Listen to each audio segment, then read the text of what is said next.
Yo, yo, yo, what's going on with y'all? It's your boy Convo with Marlo. You know what I'm saying? I got a special guest with me here today. Who do I have the pleasure of being here with? Yeah, you know what it is. It's your boy Lion Luciano, ambassador of the nightlife. You know, I got the gear and the whole nine. Boof, here. Yes, sir. Full Yes, effect. sir. Live in full effect. You know what I'm saying? First thing I want to ask you before we get in is how you feeling? What's going on? Man, I'm feeling good, you know. I'm saying, I'm breathing.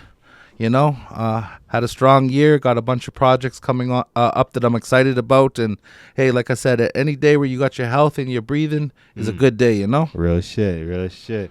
You know what I'm saying? How you feeling about the weather? The weather's whooping everybody's ass right now. Yeah, man. Honestly, the cold is crazy, man. It's too cold, but I usually take advantage of the winter seasons. So when I work on a lot of creative projects, since you got to be inside, I got a little studio at home, so it gives me the opportunity to work on projects and then send it off to get mixed and mastered and that kind of thing. So I'm usually in real creative mode during the winter. I try to take advantage of my time inside because you know how summer is. You're out and about and the sun don't set. So Yeah. got to take advantage of time while you got it, you know? No, I like that. I like that. So you're saying basically when it comes to like winter times are usually the times you're indoors more, working on your craft. Yep, definitely recording. And then summer, I'm more out there trying to like do shows and book events and do promotion and that kind of thing. So Okay.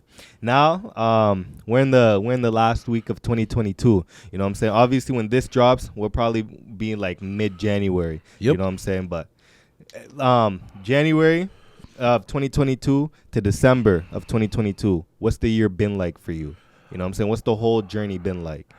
this year and in COVID, I've been doing a lot of like promotion and club stuff. I recently took a step back from that so I could kind of refocus. But yeah, I've been doing a lot of events, so it's been real busy, you know.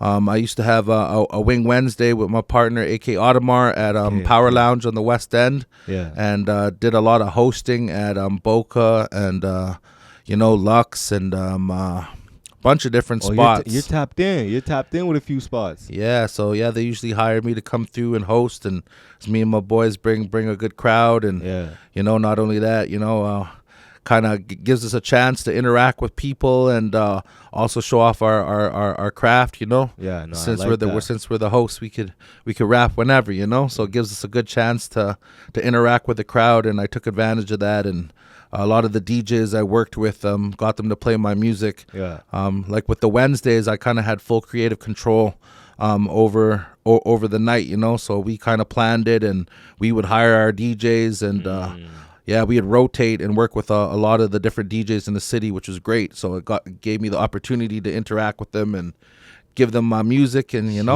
so. Okay. What is everything that you do? You know what I'm saying? What is it that you do exactly? Because I know you fall into a majority of things, but like, boom, someone wanting to learn a guy, like know more about a guy like you.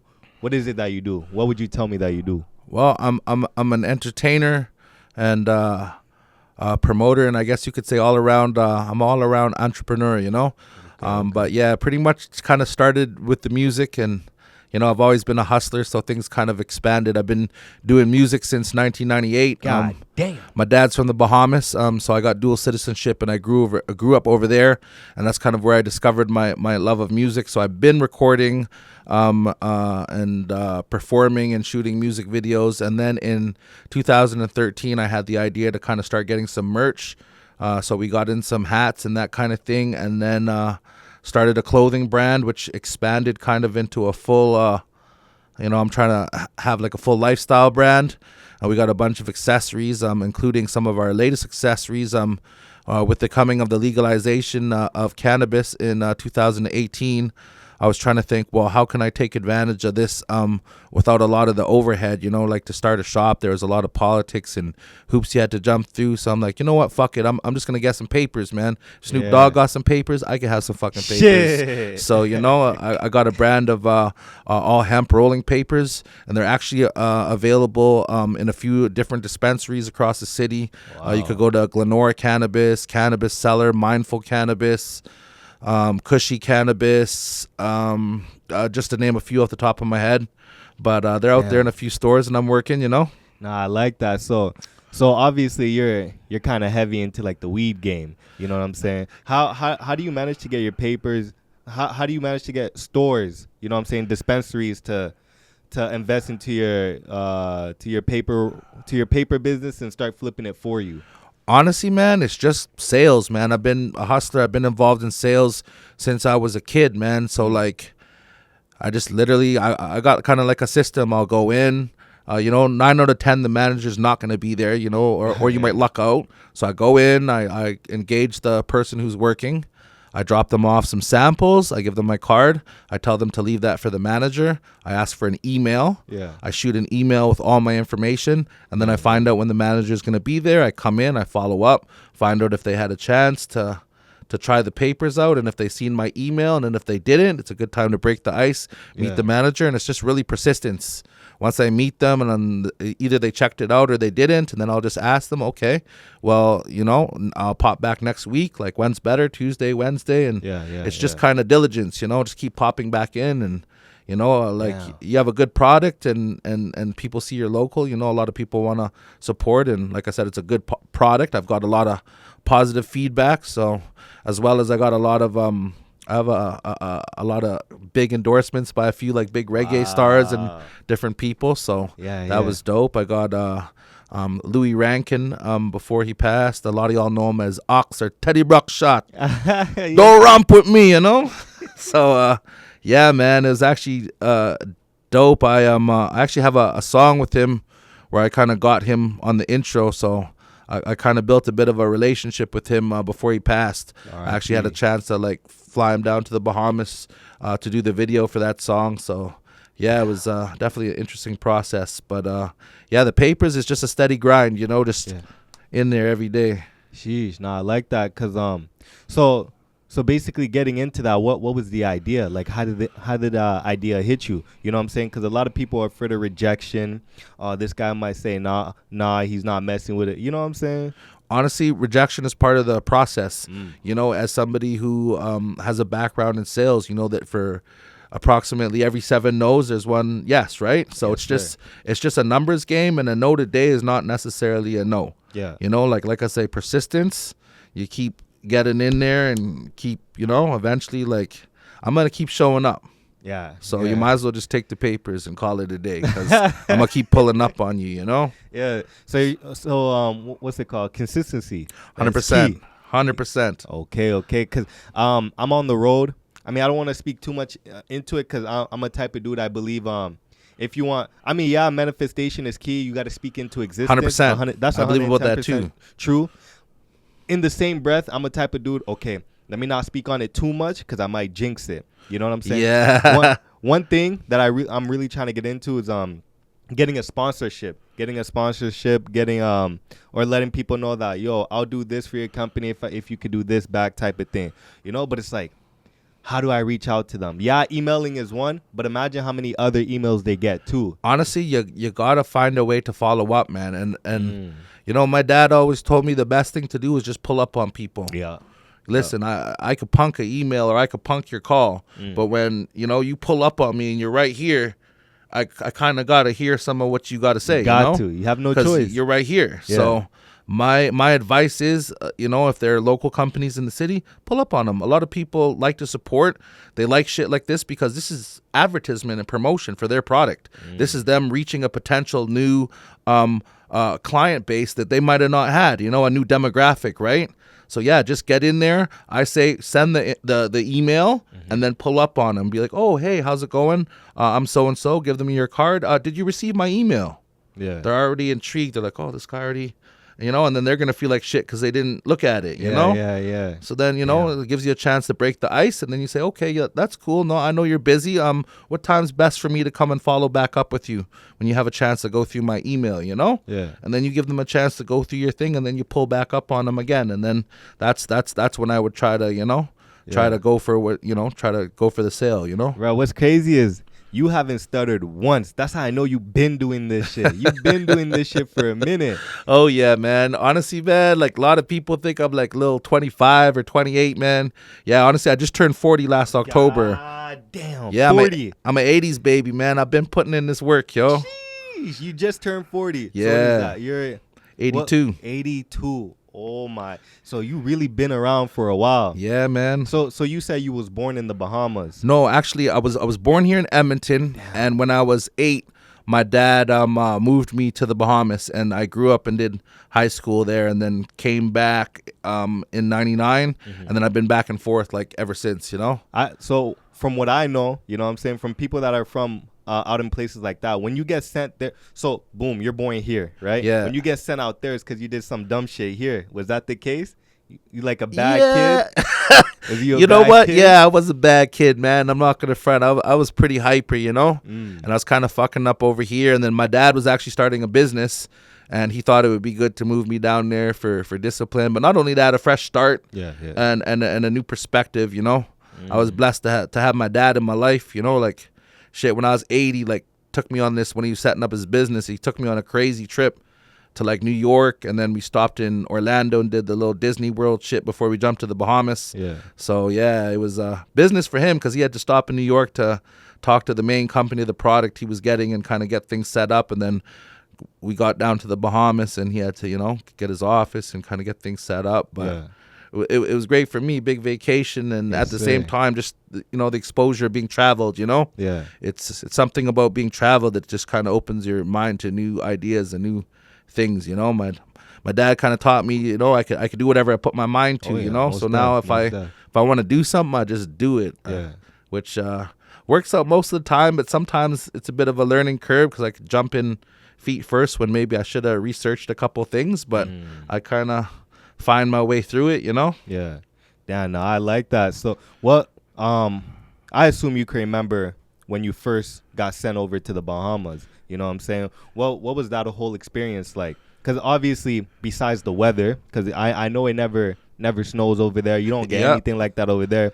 But like interacting with other people coming from Canada going to Bahamas, what was that like? What was the whole lifestyle like? It was a bit of a learning curve, because we're brought up a little different over here. I would say we're kind of a little spoiled. So it's kind of, I had to kind of, fit in. But eventually I did, I'm kind of a chameleon. You could drop me wherever, and eventually I'm gonna fit and blend in and adapt. I like that. But it was a great experience, man. It's exciting, new place, and the weather's nice, and there's always something to do in the Bahamas, man. There's always an event, or they're always partying or doing something. So yeah, it was a really dope experience. Not only that, but getting to see my dad's side of the family and learning that part of me, and learning the culture and like where I come from. So yeah, it was definitely dope. And it was, if I didn't go there, I probably would have never discovered my love for music. So that's kind of where I got started with everything. So okay, I have one ignorant question. You know what I'm saying? Well, so obviously you're half Canadian and half Bahamian. That's what I was gonna ask. Someone from the Bahamas, what are they called? Bahamian. Yeah, that's what it is. Okay. So now, boom. Fast forward, going into music. You know what I'm saying? What type of music was you listening to back then? Well, I started off like rap and hip hop, but then moving to the Bahamas, I got all they listen to, like they listen to a lot of rap, especially now. Yeah. But back then, like, it's definitely more reggae and Caribbean. So I got exposed to the reggae and dance hall, and I was listening to a lot of reggae, dance hall, 90s dance hall. So your Beanie Mans, Bounty Killer, Buju, Capleton, all that kind of thing. And it was a great experience, and kind of broadened my perspective. Yeah. So that's the kind of things I was listening to. And the first group I was actually in, it was called Judgment, and we there's 4 of us, and we kind of had a blended sound like the Fugees, So we had a mixture of R&B, hip hop, and rap, kind of all fused into one kind of sound, So yeah, it was definitely it's a great experience getting moved down there, man. No, I like that. So how long was you in that group? Was it a few years, few months? Yeah, I was in it for probably 2 to 3 years, probably until I went back to Canada.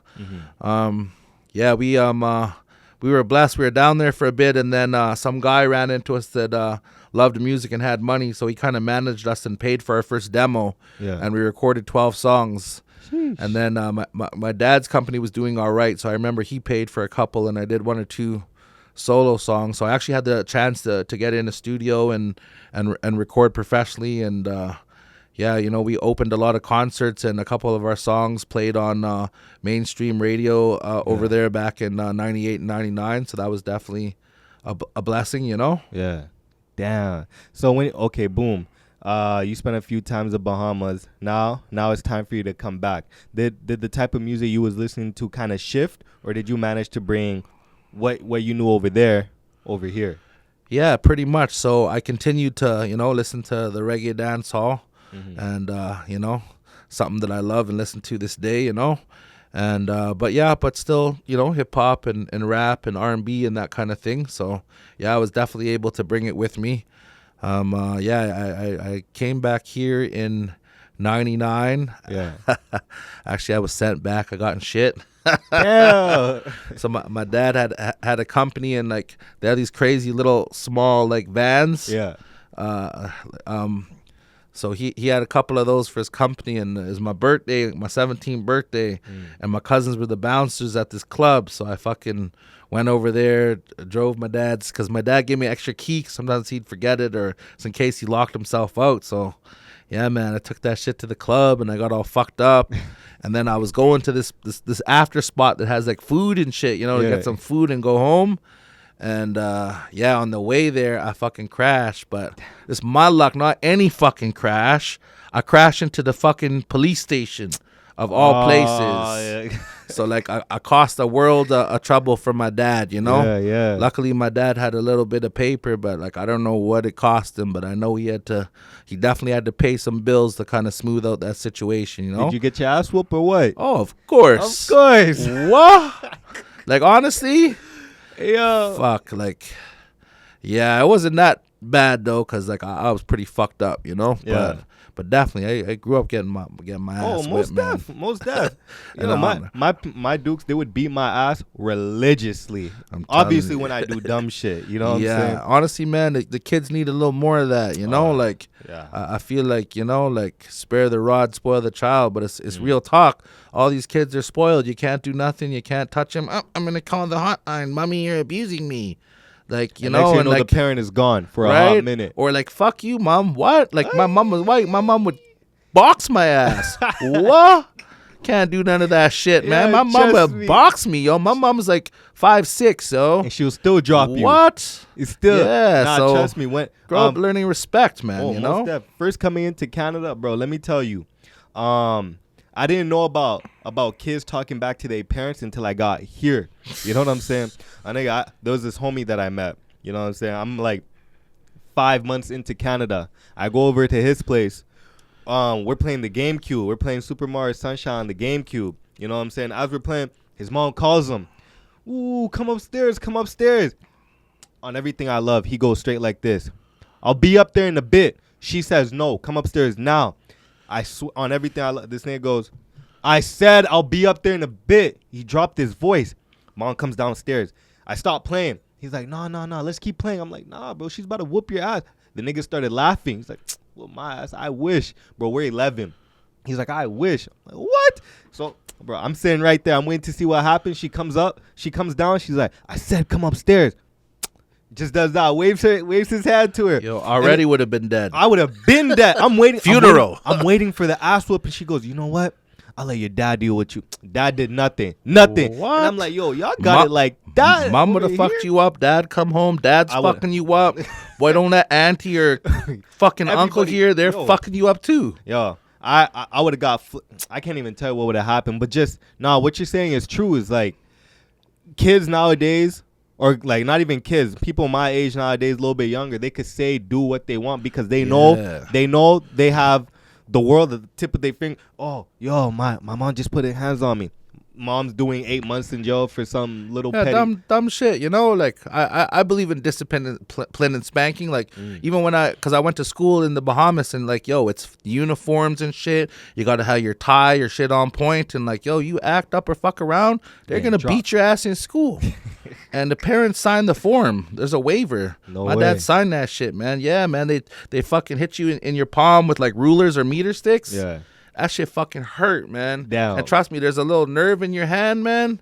And they hit that, and your whole hand's tingling the whole day, and you still gotta write and do your work. Itchy feeling. Yeah, I feel like the pins and needles. Yep. Yeah, or I remember my grade 6 teacher one time, like she made me put my hands out, and she made me like balance 6 like encyclopedias this size. You drop them, you get beat, and I had to do it for like a whole like hour, like a whole class period or whatever. Yeah. Like you know, like but that's what's lacking, you know. Listen, a little spanking ain't gonna kill you. Now I'm not telling you to like put your kids in a chokehold and power bomb them, right? Like there's obviously like limits, right? But yo, a little spanking causes people to grow up better, man.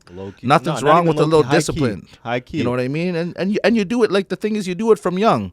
By the time they're a teenager, they have enough sense in their head. Like you're not spanking them when they're a teenager, but you do it when they're younger, and then they learn, oh, okay, you know. Let me not do this, but it teaches you the real world, because you go up there and fuck up, you know. Like there's not always people that are gonna talk to you. Some people are gonna punch you out, or you get stabbed, or you get shot. Like we have a saying back home: you don't hear, you feel, right? So it teaches you to be ready for the real world, and to, you know, have some respect and manners. And but whatever.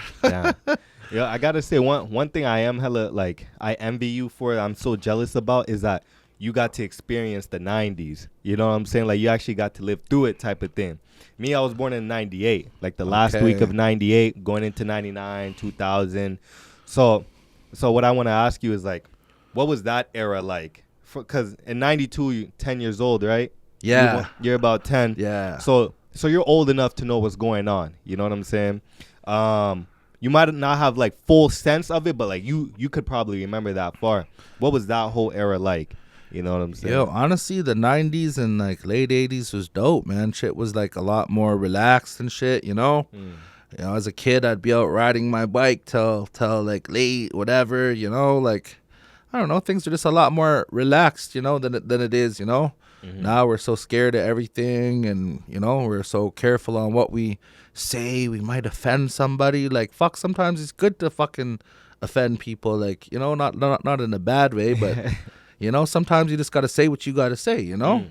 And, like, you know. Not worry about being canceled and all that. Exactly. The cancel culture, you know, it's freedom of speech.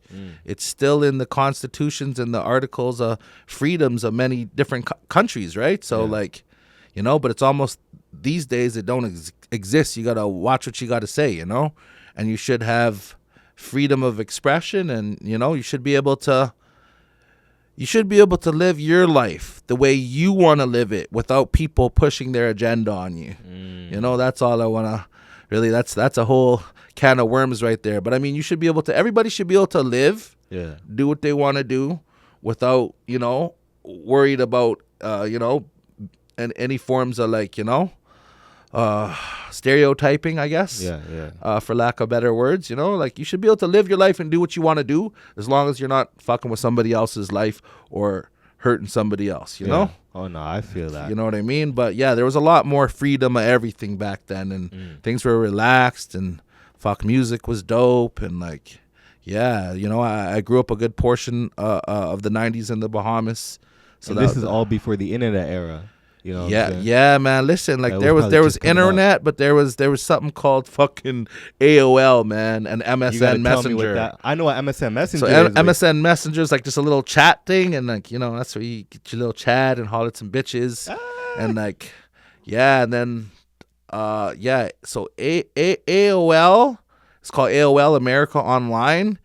It was like this big thing where everybody joined. It was kind of like a Facebook before Facebook, you know? Okay. But it wasn't really, it was just chatting, you know? Like they didn't, you weren't sharing pictures, you weren't really sharing no music or nothing. So nobody knew how each other looked? Nope, you just got on there, you had your little username and chat, you know? But whatever, you could holler at girls on there and you go meet up with them or whatever. But they had big chat rooms where there's a bunch of people in there, and you kind of just hop on there and chat with people, and that was kind of the thing back then, Yeah. And then like eventually things started to expand, like end of the 90s you had like Napster and shit, Okay. and that's really kind of broke into the MP3s, and the whole everybody in the music industry was all pissed because back in the days, CDs, man, like yo, listen, I was out there hustling fucking mix CDs, man. I've been Handing there. them I've out. been through that age, selling them motherfuckers, yo. Oh, but like standing out of like stores that Yo, niggas would be I'd in and listen. out. I'd go to West Edmonton Mall and I just hang out in that bitch, and I see somebody, boom, I'm trying to sell you my disc, How much would you sell it for? Depending, I had certain mixed CDs that I had for $5, and then I had some CDs that I actually got professionally done that I'd probably sell between $15 or $20, Sheesh. So there was no e-transfers, none of that. People just had no, bread it's called cash money. cash money. Cha-ching. People had that, and shoot, back in those days, like when I was finishing up in Shep and whatever, like you could still smoke in the mall and shit. So like, yeah, like summer, I just go to the mall and meet people from school and just rap for people in the mall, man. Have little battles and shit. Eventually, started building up a little bit of buzz, and just, you sell your CD, man. Then eventually, like, I might get opportunity to open up for artists, and I bring my CDs, Yeah, yeah. And like, yeah, fuck, I've opened up for enough people, man. Who are some of the peoples that you got to open up for? DMX, Chameleonaire. Oh, DMX in the Bahamas was probably one of the best shows I've ever done in my life. It was 99. Yeah. It was right when he came out with Hell is DMX Hot. was Yo, listen, the crowd, it was like a 4,000 people fucking, it was a big crowd, man. Yeah. And that was a great experience, man. My whole studio was there. We all got up. I went up with my group, had a chance to do my thing, man. It was crazy, man. It was a great experience, a lot of energy. Wow. Yeah, fuck, made a lot of contacts, and yeah, it was a great experience, but yeah, I've opened up for a lot of people. Damn. Chameleonaire, Lloyd Banks I did in Calgary. That was dope. I haven't heard Chameleonaire in a minute. I know, we pretty much just had that one joint. It was when he had that joint, and it was hot though. Was it Riding Dirty? Yeah. Try to catch you Riding Dirty. Riding Dirty, yeah. Shit. Yeah, No way. I opened up for Royce the 5'9" and Swift from D12. I actually just dug that poster up and kind of posted it on my socials, or that picture rather. Shit, there's a lot of people, a lot of reggae artists and concerts I've been on. Beanie Man, Capleton, a lot of different people. I'm just trying to remember. A lot of names, man. Yeah. A lot of names, man. And then, yeah, Raekwon, Jizza, a lot of different people. Yeah, a lot of people. And then kind of in 2011, 2012, I got into setting up shows and tours, Yeah. because there was a point where, and I mean, this always happens with promoters, they try to get you to sell the tickets, and if you sell a lot of tickets, we'll let you open, or they expect you to sell tickets, Yeah. But yeah, I just told them like, yo, like, hey, you got to run me bread for performing, and if you want me to sell tickets, then that's sales. That's a whole different job. You got to run me bread for that too, and it's not just gonna be $1 a ticket, bro. Like, So yeah, and I've always had experience, so I was able to kind of ask for some of those things, but eventually then. At the time, like, promoters are just like, well, I might as well go with the younger fucking dude that's going to sell me 1 million tickets, which, in their shoes I could understand. So then my mindset was like, yo, you know what? I need to just book these artists and get the money together and bring them down, and then I could just open right before them. Ain't nobody going to fucking tell me no. Yeah. Like, I brought them down. So I worked with Mad Child from Soul and Members right when he was kind of he had a little drug issue for a bit there and fell off.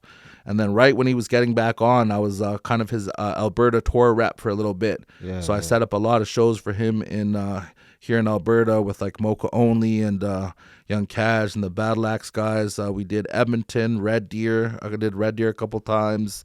Lloydminster, Fort Mac, Ponoka. Yeah.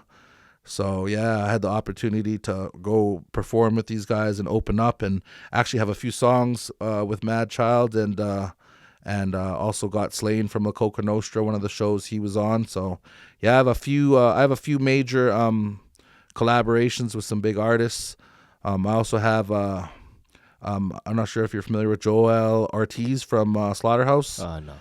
So it's Joel Ortiz, and then there's another guy named he used to go by Crooked Eye, but he goes by King Crooked now. Yeah. So I'm not sure if you're familiar with Slaughterhouse. There's 4 guys in there. It's the group that Royce the 5'9's in. Okay. With Joe Buttons and Joel Ortiz and Crooked Eye, and they were under Eminem for a bit. I got collaborations with them. There's a guy named by the name of Ransom. It's from Jersey. It's kind of like more 90s rap with the punchlines and shit. Yeah. A little bit underrated, but I got a few little features here and there, you know? Okay. So, yeah.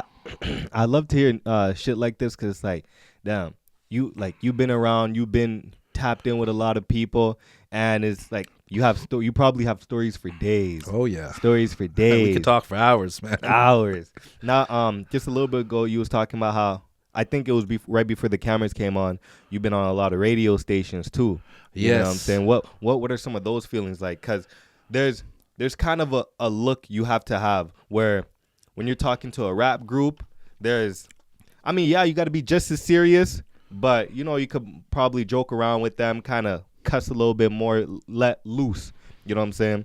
Now going into a whole different environment, being on a radio station. You know what I'm saying? First thing, what are some of the radio stations you got to be on, and what's the environment like? A lot of the radio stations were in the Bahamas and the Caribbean. Yeah. Mainly some of the top ones that still play my music to this day. 94.9, 100 Jams. There's a new station. I think it's 107 The Beat, I think. It's a new station that opened up a couple years ago. So I've been on a lot of that. Yeah.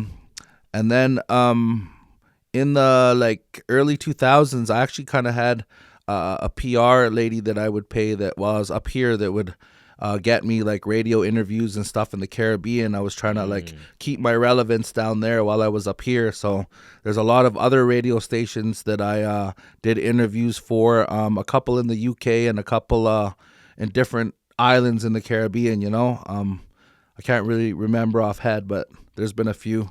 And then here I've been on CJSR University Station. Yeah. Shout out to Arlo Maverick. He used to have a show on there long time ago, every Saturday. If you want to hear a bit of rap, I think it's between 10 and 12 on Saturday night. You could tune in on the university station, and had that, and I had a couple interviews on there. So yeah, that's probably mostly in the Caribbean though.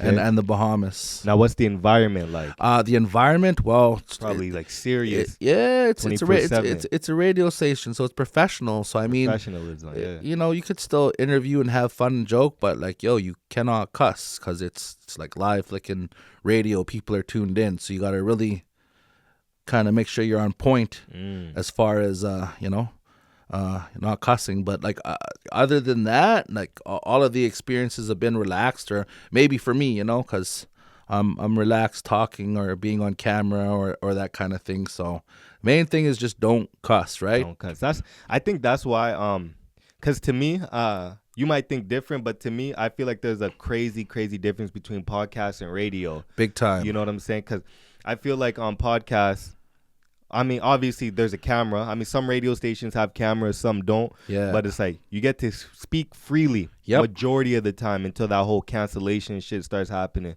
But majority of the time you get to speak freely, say what you want, how you want, when you want, where you want, and so on. Yeah. Radio, they give you a list of things you can't say. And for some people, it's damn, this is my vocabulary, bro. You're limiting me. Yeah. You got to just keep it a little clean cut, Obviously, no cussing. And no drug references, which at the time also includes smoking weed. Yeah, it was illegal back in them days. You get your ass locked up, Damn. So, and the radio stations definitely don't want to be associated with that or promoting that. Down there in the Bahamas is a little bit more loose, so you could talk about partying or maybe drinking. Especially down there, a lot of the major alcohol brands, they would have a brand representative from the distributor, and they would do a lot of events and concerts and sponsor people, man. Listen, my boy was like sponsored by Hennessy and shit, didn't even drink. So I'd go down to his shows. He'd be like, "Yep, here's 2 bottles of Hennessy. Love yourself," right? Like, it's cool, man. It's cool down there. Even like the phone companies, if you're like a bigger artist, they'll sponsor you, you know, and you know, they cut you a nice little check, and then you just, while you're doing your thing, you just gotta like, they have kind of like a regiment, you know, you post a certain amount of time, so they might give you material to post, and then you got to make up like some of your own stuff, you know, mention them in interviews and different little things like that. But I mean, it's dope, you know, and you don't really have that here, you know. You don't see Hennessy throwing a fucking party, or Heineken sponsoring a party, or Guinness sponsoring a party, you know, which, you know, some of you brands should maybe think about, you know. Like the Heineken has like a whole show down there. I think it's called the Green Heineken Hype or something like that, you know. And like they bring down big artists and stuff, you know. But I mean, it's smart, you know. You know, you get your brand out there, and then it's a show. So obviously you're selling your beer or whatever right there, right? Like, so yeah, it's a lot of cool, like, you know. Oh yeah, sheesh. Nah, I like that. When it comes, I've watched a few of your music videos. I see it seems as though you're back and forth with BC in here. You know what I'm saying? Is there a group that usually tap in there whenever you hit the city? You know, that actually happened recently as of COVID. There's actually a fella by the name of Ben Gaddy that lives in Whitehorse, and he has a clothing store up there, and he usually grabs a bunch of merch. And then I guess there was this boat cruise in Kelowna that he would always sponsor. And in 2020, like during the COVID, he just he wasn't able to, so he asked me if I wanted to. So obviously I hopped on the opportunity, you know. I got papers, I got my brand. So I talked to the fella and kind of sponsored it. And at the time, the card was full for the performances. I was trying to get on the performances. But then it ended up getting canceled in 2020, and then he ended up having it in 2021, at which point, you know, all the artists and acts had to be rescheduled, so I was able to finagle my way on there and went down with my homeboy, A.K. Audemars.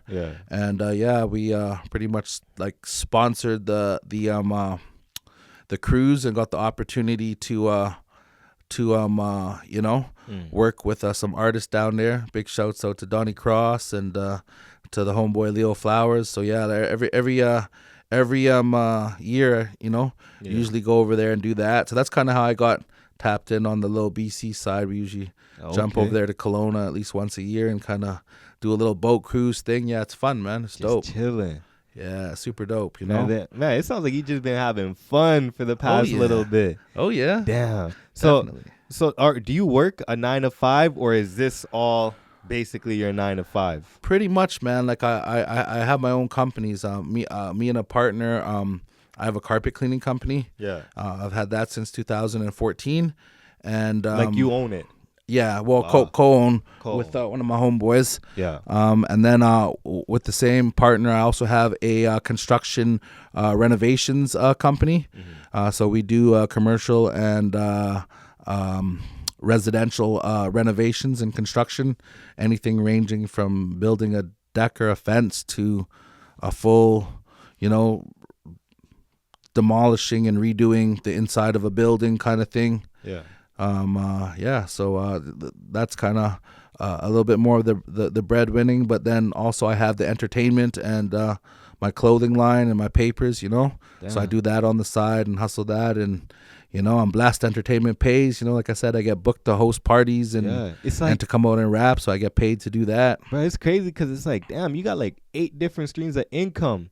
You know what I'm saying? And I love hearing that because, like, it seems that you started off with music and then just went into many different routes. You dipped your toes into so many different type of things to get bread from. 100%, man. Like, you know, I read that the average millionaire has 7 streams of income. So I've been trying to build my different streams of revenue and kind of get things going, you know. The only problem is there's one me, so I'm kind of trying to build a team now of people that I could depend on and try to build and just kind of have things you know, flowing autonomously, you know. Do you feel like that would be hard because now once you have a team, you got to start working out a schedule? Because before, when it was just you, It's just, okay, I'm going to do this at 3:30, do this at 4 o'clock, do that. Now when you have a team, yo, we got to do this at 3:30.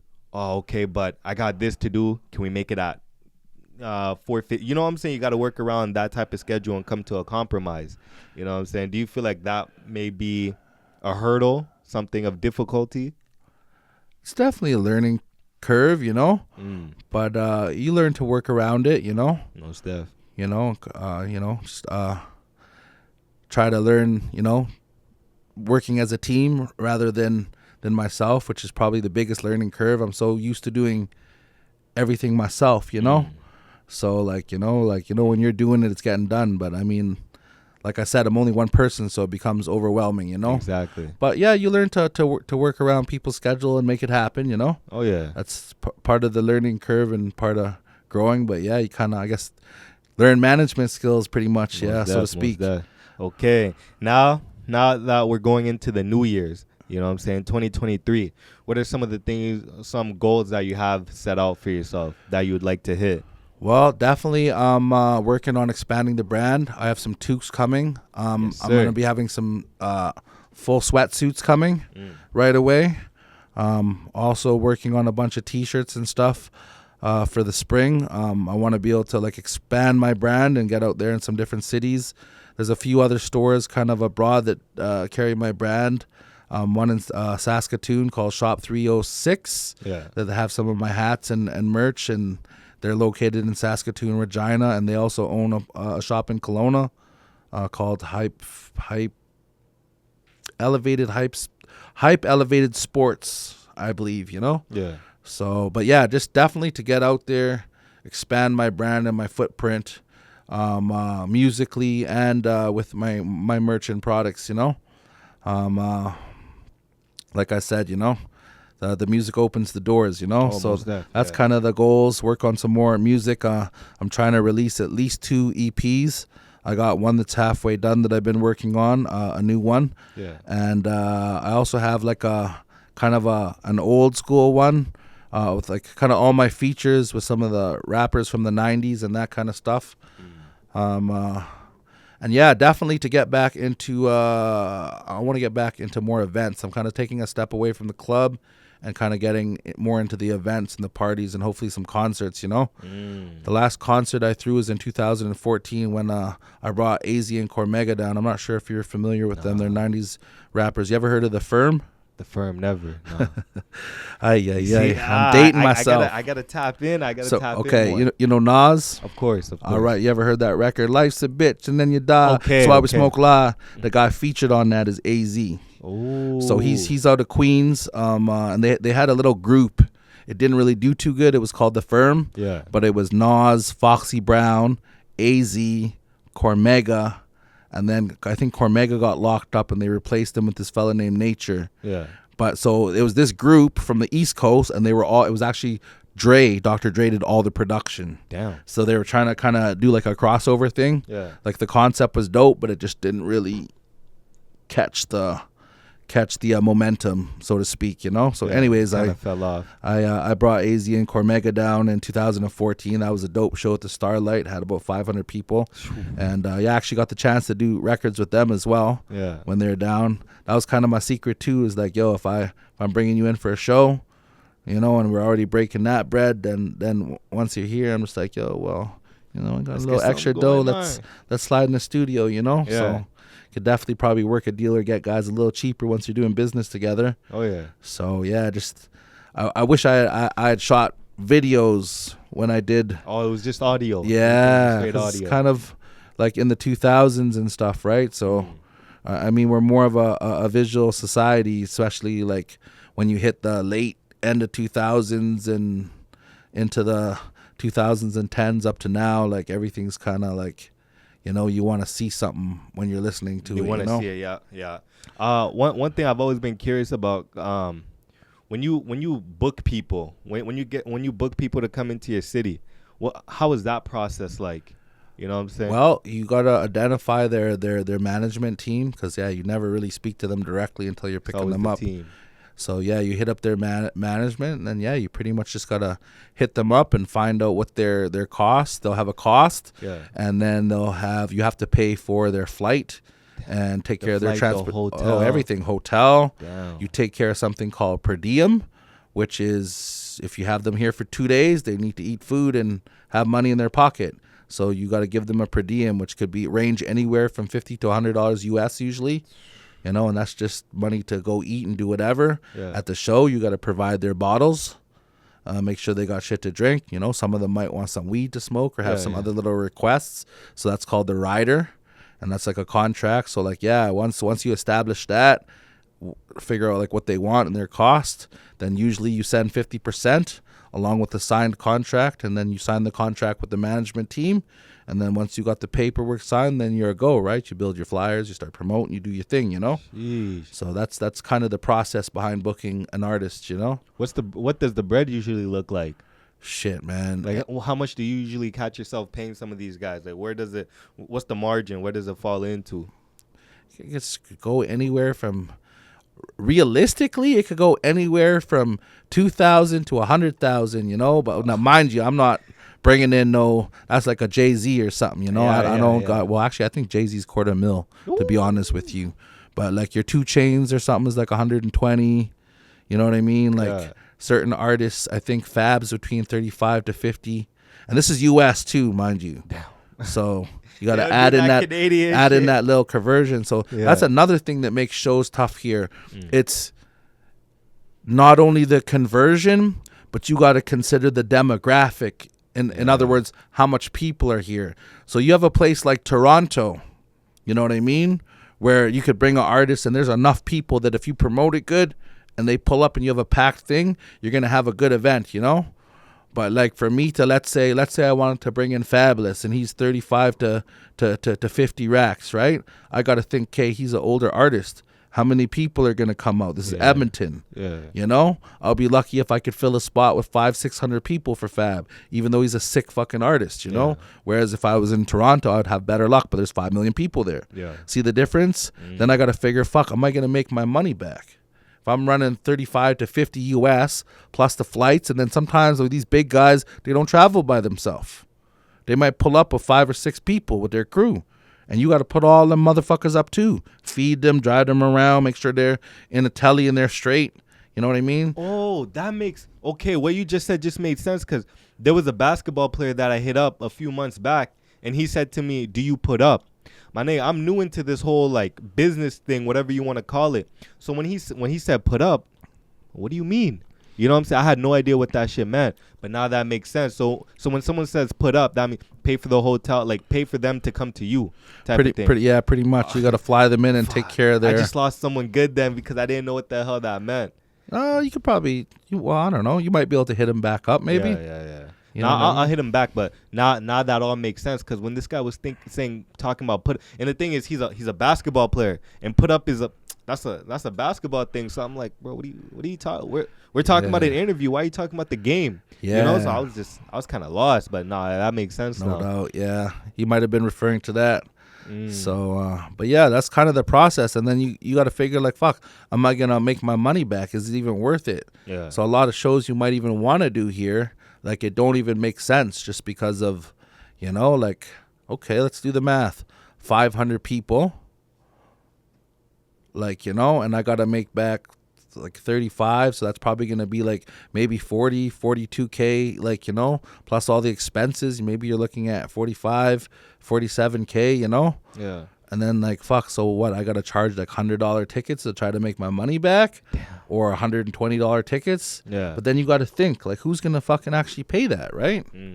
So, yeah, it's kind of fucked up. You got to be choosy on, like, who you bring here, too. Like, it has to work, Yeah. Damn. The numbers got to work, so. All that type, you got to think about all that type of shit when booking someone. Yeah, 100%, man. Because, yeah, man, honestly, it hurts when you have a show and it flops, man. Yeah. That shit hurts. Because you don't see that bread back. You don't get any of that back. No. You sure don't. Damn. Yeah, I've been there before, man. I did a show for Kerry West. I had a float, and I was trying to, represent the Bahamas, and then I ended up bringing like 7 DJs up from the Bahamas, 5 from a major radio station. Yeah. They actually broadcasted live from here. It was dope. I had commercials on there. I had commercials on I think the station was called Hot 107 at the time, but it's something else now. Yeah. But like, yeah, I paid for commercials, cost me like $2,000 for a small campaign. You know, you pay for all these, like I said, you pay for these people to come up. Luckily for me, like I didn't really have to like directly pay for the DJs, you know. They were more just, you know, wanted to come out for the experience and the exposure, right? Yeah, I mean, you still got to fly these guys up, put them up, all that kind of thing. And then I had an after party and performance as I brought up 2 artists from the Bahamas too, a really well-known reggae artist at the time and a rake and scrape artist. So rake and scrape is actually one of our types of music from the Bahamas, and it's kind of like soca, but it has a little bit of a different beat. And then what's unique about it is they actually play a saw. So like, you know, a saw that you cut wood with. Yeah. They take it and they kind of bend it, and they have like a screwdriver, and they kind of and by bending the saw and kind of scraping it, they can get these different sounds out of it. Damn. That, and sometimes they like incorporate an organ, but yeah, we usually have the drums, goat skin drums and that kind of thing. Yeah. We also have a thing that happens every Boxing Day and every New Year's. It's kind of like carnival, but it's different. It's called Junkanoo, and where they have a collection of like goat skin and cow skin drums, and they have a whole brass section, and they make these crazy elaborate floats and costumes out of cardboard box and, you know, beads, and kind of similar to carnival, the thin artsy paper. And it starts at like maybe 2 a.m. and goes till noon, and they play the beats and their different melodies, and they march around downtown until around noon, where at that point they judge the different groups, and then they pick the top 3 winners. Yeah. For Boxing Day and New Year's. Yeah, it's pretty crazy and intense. That sounds like something I gotta see for myself. But yeah, anyways, I kind of went off there. But yeah, so I brought up a rake and scrape artist, and I had this show, and all these DJs were gonna play, and these guys were gonna perform, and sold tickets, and people started coming in. I had a crowd of maybe like about 80 people. Shit was building and catching momentum. Yeah. And then I went to go grab the artists and stuff, and then come back.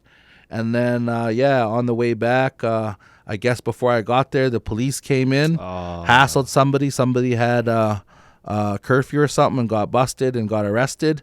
And they just killed the vibe, and everybody fucking just kind of dipped, you know? Yeah, there was a lot of little trials and tribulations with that. Even like on the way there, bringing the artists there, I had a limo booked. The limo came to pick everybody up, and then the damn limo broke down. And we had to catch a cab. It's like, what? And like, like the limo was from, you know, it was from a major cab company. I don't want to throw them under the bus. Yeah. I still work with them. Shit happens. But like, this is like, it's not like I hired the janky dude with the $2 fucking limo that he fixes in his garage, you know? So I'm just top like, quality. Yeah, and I'm just like, fuck. And then we got to catch a cab, and then I'm like, oh fuck, I look like a fucking idiot with these guys. And then I fucking get there, and there's like 5 people. There's a couple people that live up here from the Bahamas, and like the 5 people from the Bahamas stayed. Damn. Everybody else dipped because the cops just killed the vibe, you know? So, you definitely learn. Honestly, I took a fucking break after that, man. I stopped throwing shows for a bit, man. And all my boys are always like, oh, you're throwing another show, bro? Like, don't you learn? You're going to spend all this fucking money and you know? Yeah. So, yeah, sometimes you win and sometimes you lose. It's like gambling, man. Oh, yeah, you got to take a chance, though. But, it's, still a lot of positives. You get to work with artists and people and open doors and that kind of thing. So, to every L, there's a W. Yep, 100%. That you gotta. When they say there's a brighter side to everything. There's a bright side to that is true. Even though in the moment you're like, you don't see it. Yep, 100%. That I'd be pissed. From the limo to the cop, the curfew. Like even the parade, man. Like it was, we were in the Cary West parade. Yeah, and they were supposed to.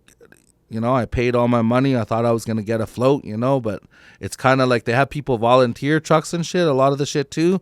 So a lot of the big groups and bands, they always, obviously they've been doing it, so they get preferential first treatment, Yeah. And I got this little fucking short, shitty ass, busted down, weird truck with like, it was fucked up. And this guy had like all his fucking brooms and shit on there. And we had to set up the DJ booth, and it was late, and then fucking at the time, I got the DJ there to get set up, and then fucking like, I forgot the table, and luckily I live close. I had to run back, grab the table, come back. The damn truck's already fucking moving. I'm running, hopping on it. Yeah, it was crazy, but.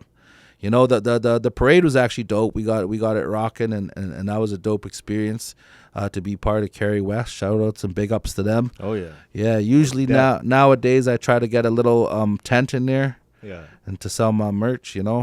I did it in 2019 and then kind of fell off because all this COVID stuff. But definitely going to slow down a whole bunch of shit. Yeah, definitely getting back involved with that kind of shit next year. So yeah, talking about future next year goals, definitely gonna try to get into a lot of trade shows and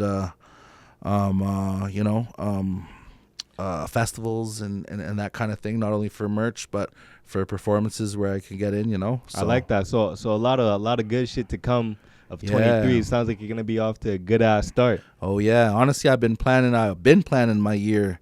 From now, Yeah. So like I got a couple events coming up. Like I throw like reggae hall parties and stuff, March 28th we got Fire Kid Steenie coming down from Toronto. So y'all keep your eyes peeled for that. That's gonna be a movie. So far we got Overdrive Sound and Bomb Squad locally. I think we're gonna be adding 1 or 2 more sounds. So kind of let the cat out of the bag on that. And then May 18th I also got something coming up. I got a big DJ from New York coming, so y'all keep your eyes peeled for that dance hall. I'm gonna hold that one down for right now, but the contract's signed, coming. So yeah, it's gonna be a movie. Things are in the works right now. 100%. Yes, sir. Now that's what I like to hear. But that's basically everything I got to ask you. You know what I'm saying? Before I wrap this all up, is there anything you want to ask me? It's all good if there's nothing. Not really nothing that comes to matter, but I'd like to say thank you for showing the love and giving me this opportunity and platform to come and chop it up. Oh yeah. Just know, I want you to know this isn't gonna be your last time here. Okay. You know what I'm saying? Yeah. Now that you're here, you got to feel for it. You know what I'm saying? Yeah. Hopefully next time you come, I don't know, maybe it may be different, and maybe who knows? But like. Yeah, definitely. Now that I got you comfortable with the spot, you know what I'm saying? Just 100%. Know you're gonna be on soon again. It'll definitely be.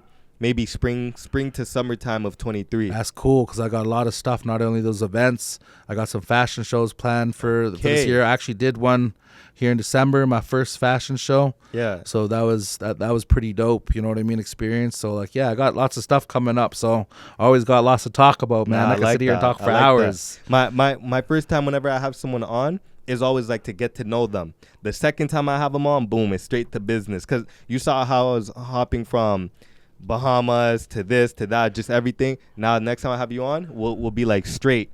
Okay, we talk about this, we talk about that. Like there's so many chapters because I didn't even get to tell you how I went to the States. I was over there for 2 years with my group. We actually recorded an album in 2003 in Orlando. That's a chapter right there. I got lots of shit to talk about, man. No, these are the type of things we most definitely gonna get tapped in. Is just the guy that does my thing. It kind of sucks, but it's just the guy that does my thing. We said after a certain amount of time, you know how I go. Yeah, bro.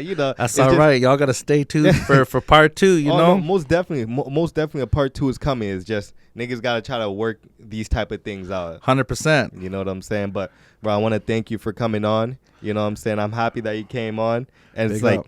I love when I have older people. I'm not calling you old. It's all good, man. But I love when I have older people on because like y'all have actually been through things, have done things that I haven't even gotten the chance to even hear about yet. 100%. And like the way you see things and hear it is just gonna be way different from mine. So I love hearing it. No I love hearing about it. Yeah, man. Like I said, man, thank you for having me. I appreciate it, man. Yes, sir. And listen, y'all go add me up. CUG Collective on Instagram. Yes, sir. That's the clothing line, CUG Collective, or you could go to the website www.cugapparel.com. For the papers, it's Lions with a S Choice 780 on Instagram. Yes, and you could go see all of my people that, you know what I mean, endorse the product, from Louis Rankin to Sister Nancy. Remember that song off Belly? Wata Bam Bam. Yeah, that's Sister Nancy. I got an endorsement from her. I got bunch of people, man. So Oh, check me out man. on there. Yo, my YouTube page is CUG Music and Apparel, or just look up Lion Luciano. I got like probably about 20 videos, so you could go check those out. Check out my crew, Come Up Gang. I got artists that I manage and fuck with. Come Up Gang is the movement. Lion Luciano on Facebook, and I don't really use my Twitter too much, but Lionheart ENT on Twitter. So get at me on all the socials. Snapchat is Lucci_Gucci22. So hit me up. I'm out there. That's all I even got a little TikTok, but I don't really fuck with it too much. You know, this day and age, you got to get tapped in But with TikTok. You got to. I got some funny videos on there, just a couple, trying to create some content. I feel you. I'm pretty sure my TikTok is Lion Luciano too. So look out for that. And like I said, respect for having me. Thank you. Bless up. Sir, most def. You know what I'm saying? It's your boy Convo with Marlo. Yeah, Lion Luciano. And I'm out.